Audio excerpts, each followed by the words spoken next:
Non é a primeira vez que o BNG denuncia os problemas que está a provocar a rede de saneamento en diferentes puntos do concello, especialmente en zonas como a dos Mosqueiros, en Castiñeiras, ou Areeiros, pero tamén en Coroso. Dende o BNG xa presentáramos iniciativas dende o 2017, 2018, 2019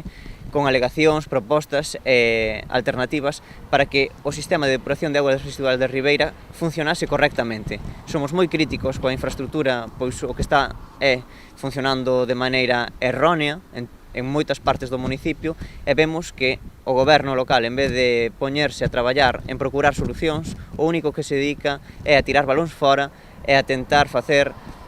que a veciñanza crea que non está pasando nada. Ademais de que non se solucionan, nos están enganando, porque están dicindo que son pluviais e nós vemos as toallitas tiradas na playa aquí, vemos as toallitas tiradas en Coroso. Entón, a ciudadanía de Ribeira ten que saber que hai un Partido Popular que está pasando do tema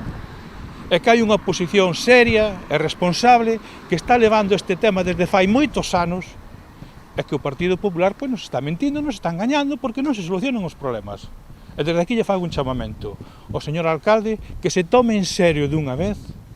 os verquidos do saneamento de Ribeira ás playas, porque pasa en Coroso, pasa nos Mosqueiros, pasa no Castro co Río Listres, isto non pode ser. Enfrentemos os problemas dunha vez e, por favor, póñanse a traballar